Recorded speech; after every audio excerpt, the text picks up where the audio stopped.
Welcome back to Up Front. The 17th Senate District in southwest Wisconsin is crucial for Democrats who hope to regain control of the state Senate in November.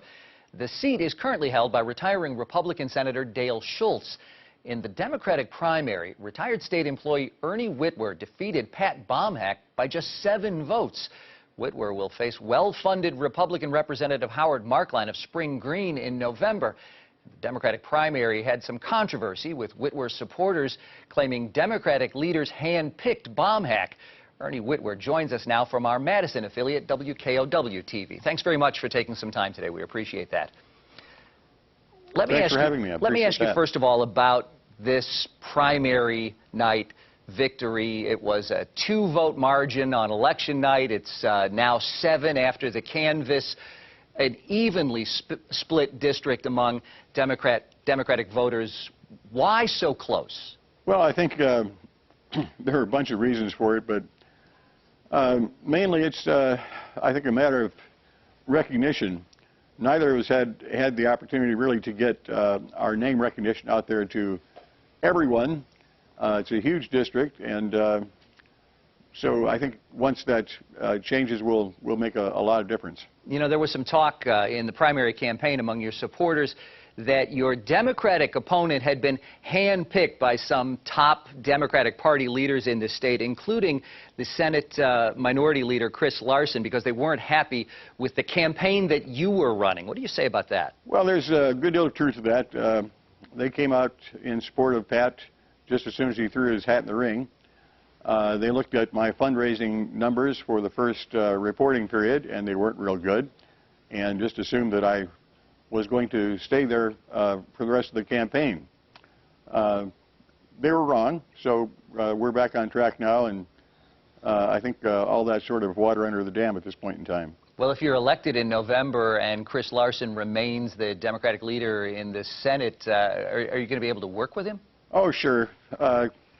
Chris and I have had good discussions since the election, and I think we've managed to patch up our differences. We should be able to work together well.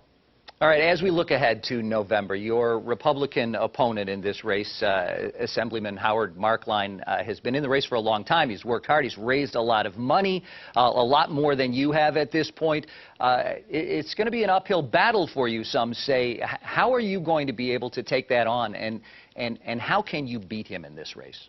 Well, first of all, we've always expected that we would be outspent by Howard, probably on the order of 3-1, and that's still looking like what's going to happen.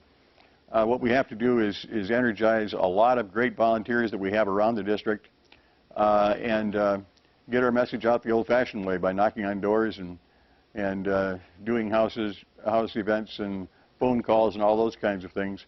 And we're prepared to do that. And I think once the dust settles, we'll find that kind of grassroots campaign still works in southwest Wisconsin. You know, a lot of Democrats across the state have looked at this race as an opportunity to flip a seat in the Senate, and if the Democrats hope to regain control of the Senate, many believe this is a must-win race. Do you see it that way? Well, you can do the arithmetic and find other ways of getting to a flip Senate, but it's almost certainly needed. If we don't flip the 17th, it's going to be very, very difficult to win the Senate back. The outgoing senator there, Dale Schultz, says this district has an independent streak to it. How do you describe this district? Oh, he's very definitely right. It does have an independent streak. That's one of the reasons that people out here like Dale as much as they did. They like the fact that he stood up to his party in the past couple of years and voted against them, voted for the people of this district rather than as his party told him. And the people out here really like that. You've been outspoken on a number of issues, voucher schools, for example. As we move forward, what do you see as the big issue in this campaign for you? Well, I think the 3 big issues for southwest Wisconsin are education. Schools in southwest Wisconsin are having a terrible time keeping their doors open with the huge cuts that were made to the statewide funding for schools, and then the workings of the formula that distributes that aid penalizes declining enrollment schools, which just about all schools in southwest Wisconsin are. So schools out here are getting a much smaller slice of a much smaller pie, and that's forcing them to go to referendum. It's forcing them to cut programs and lay off staff.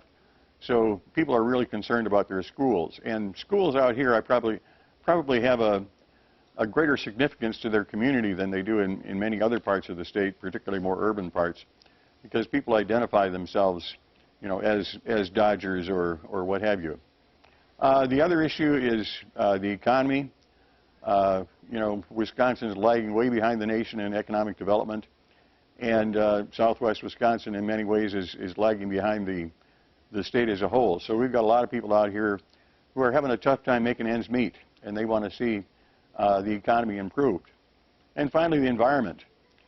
We've had a lot of concern out here, particularly about sand mining, but about some of the groundwater deregulation things that have happened, and about the selling off of public land. So there are a lot of environmental things that people are concerned about as well. And the race toward November begins now. Thank you very much. Democratic candidate in the 17th Senate District, Ernie Whitworth, thanks very much for your time. We appreciate you being with us today.